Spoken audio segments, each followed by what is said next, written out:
உபாகமம் அதிகாரம் 11.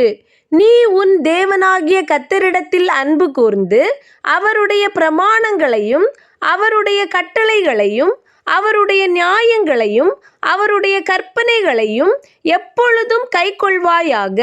உங்கள் தேவனாகிய கர்த்தர் செய்த சிட்சையையும் அவருடைய மகத்துவத்தையும் அவருடைய பலத்த கையையும் அவருடைய ஓங்கிய புயத்தையும் அவர் எகிப்தின் நடுவிலே எகிப்தின் ராஜாவாகிய பார்வோனுக்கும் அவன் தேசம் அனைத்திற்கும் செய்த அவருடைய அடையாளங்களையும் அவருடைய கிரியைகளையும் எகிப்திய சேனையும் அவர்கள் குதிரைகளும் இரதங்களும் உங்களை பின்தொடர்ந்து வருகையில் கர்த்தர் சிவந்த சமுத்திரத்தின் ஜலத்தை அவர்கள் மேல் புரளப் பண்ணி இந்நாள் வரைக்கும் இருக்கிறது போல அவர்களை அழித்த அவருடைய செய்கையையும் நீங்கள் இவ்விடத்திற்கு வருமளவும் அவர் உங்களுக்கு வனாந்தரத்தில் செய்ததையும் பூமி தன் வாயை திறந்து எலியாப் என்னும் ரூபன் குமாரருடைய மக்களான தாத்தானையும் அபிராமையும் அவர்கள் குடும்பங்களையும் அவர்கள் கூடாரங்களையும் இஸ்ரவேலர் எல்லாருக்குள்ளும் அவர்களுக்கு இருந்த அவர்களுடைய சகல பொருட்களையும் விழுங்கும்படி செய்ததையும் அறியாமலும் காணாமலும் இருக்கிற உங்கள் பிள்ளைகளுடன் நான் பேசவில்லை. இன்று நீங்களே அறிந்து கொள்ளுங்கள். கர்த்தர் செய்த மகத்துவமான கிரியைகளை எல்லாம் உங்கள் கண்கள் அல்லவோ கண்டது. ஆகையால் நீங்கள் பலப்படும்படிக்கும் நீங்கள் சுதந்தரிக்கப் போகிற தேசத்துக்குள் பிரவேசித்து அதை சுதந்தரிக்கும்படிக்கும் கர்த்தர் உங்கள் பிதாக்களுக்கும் அவர்கள் சந்ததிக்கும் கொடுப்பேன் என்று அவர்களுக்கு ஆணையிட்ட பாலும் தேனும் ஓடுகிற தேசத்தில் நீங்கள் நீடித்து வாழும்படிக்கும் இன்று நான் உங்களுக்கு கற்பிக்கிற கற்பனைகளையெல்லாம் கைக்கொள்வீர்களாக. நீ சுதந்தரிக்கப் போகிற தேசம் நீ விட்டு வந்த எகிப்து தேசத்தை போல் இராது. அங்கே நீ விதையை விதைத்து கீரை தோட்டத்திற்கு நீர் பாய்ச்சுகிறது போல உன் காலால் நீர் பாய்ச்சி வந்தாய். நீங்கள் சுதந்தரிக்கப் போகிற தேசமோ மலைகளும் பள்ளத்தாக்குகளும் உள்ள தேசம். அது வானத்தின் மழை தண்ணீரை குடிக்கும் தேசம். அது உன் தேவனாகிய கர்த்தர் விசாரிக்கிற தேசம். வருஷத்தின் துவக்க முதல் வருஷத்தின் முடிவு மட்டும் எப்பொழுதும் உன் தேவனாகிய கர்த்தரின் கண்கள் அதின் மேல் வைக்கப்பட்டிருக்கும்.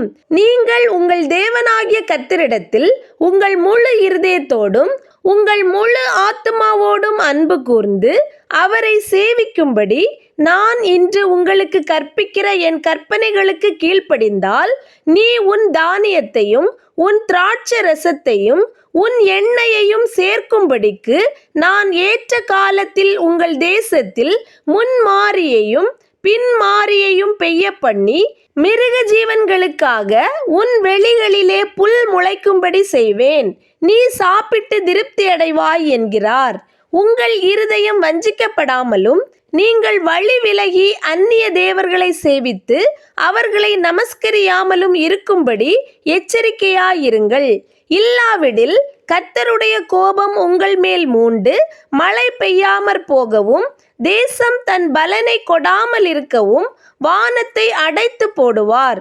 கர்த்தர் உங்களுக்கு கொடுத்த நல்ல தேசத்திலிருந்து நீங்கள் சீக்கிரத்தில் அழிந்து போவீர்கள்.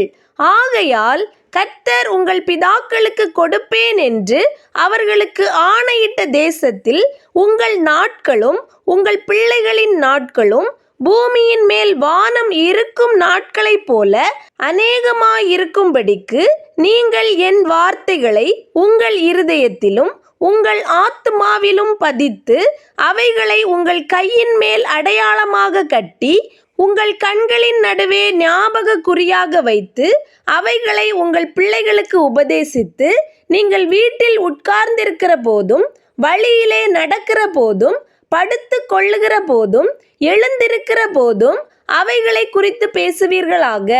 அவைகளை உங்கள் வீட்டு நிலைகளிலும் உங்கள் வாசல்களிலும் எழுதுவீர்களாக. நீங்கள் உங்கள் தேவனாகிய கர்த்தரிடத்தில் அன்பு கூர்ந்து அவர் வழிகளிலெல்லாம் நடந்து அவரை பற்றி கொண்டிருக்கும்படி நான் உங்களுக்கு செய்ய கற்பிக்கிற இந்த கற்பனைகளை எல்லாம் ஜாக்கிரதையாய் கைக்கொள்வீர்களானால் கர்த்தர் உங்களுக்கு முன்பாக அந்த ஜாதிகளை எல்லாம் துரத்தி விடுவார். உங்களை பார்க்கிலும் ஜனம் பெருத்த பலத்த ஜாதிகளை நீங்கள் துரத்துவீர்கள். உங்கள் உள்ளங்கால் மிதிக்கும் இடமெல்லாம் உங்களுடையதாயிருக்கும். வனாந்தரத்தையும் லீபனோனையும் தொடங்கி ஐப்ராத்து நதியையும் தொடங்கி கடைசி சமுத்திரம் வரைக்கும் உங்கள் எல்லையாயிருக்கும். உங்கள் முன் ஒருவரும் எதிர்த்து நிற்பதில்லை. உங்கள் தேவனாகிய கர்த்தர் உங்களுக்கு சொன்னபடி உங்களால் உண்டாகும் பயமும் கெடியும் நீங்கள் மிதிக்கும் பூமியின் மேலெல்லாம் வரப்பண்ணுவார். இதோ, இன்று நான் உங்களுக்கு முன்பாக ஆசீர்வாதத்தையும் சாபத்தையும் வைக்கிறேன். இன்று நான் உங்களுக்கு கற்பிக்கிற உங்கள் தேவனாகிய கர்த்தரின் கற்பனைகளுக்கு கீழ்ப்படிந்தீர்களானால் ஆசீர்வாதமும், எங்கள் தேவனாகிய கர்த்தரின் கற்பனைகளுக்கு கீழ்ப்படியாமல் இன்று நான் உங்களுக்கு விதிக்கிற வழியை விட்டு விலகி நீங்கள் அறியாத வேறே தேவர்களை பின்பற்றுவீர்களானால் சாபமும் வரும். நீ சுதந்திரிக்க போகிற தேசத்தில் உன் தேவனாகிய கர்த்தர் உன்னை பிரவேசிக்க பண்ணும்போது கெரிசீம் மலையின் மேல் ஆசீர்வாதத்தையும் ஏபால் மலையின் மேல் சாபத்தையும் கூற கடவாய். அவைகள் யோர்தானுக்கு அப்புறத்திலே சூரியன் அஸ்தமிக்கிற மேற்கு வழியாய் கானானியர் குடியிருக்கிற நாட்டு வெளியிலே கில்காலுக்கு எதிரான மோரே என்னும் சமபூமியின் அருகே அல்லவோ இருக்கிறது. உங்கள் தேவனாகிய கர்த்தர் உங்களுக்கு கொடுக்கிற தேசத்தை சுதந்தரிப்பதற்கு நீங்கள் யோர்தானை கடந்து போய் அதை சுதந்தரித்து கொண்டு அதிலே குடியிருப்பீர்கள். ஆகையால் உங்களுக்கு இன்று நான் ஏற்படுத்துகிற சகல கட்டளைகளையும் நியாயங்களையும் கைக்கொண்டு நடக்க கடவீர்கள்.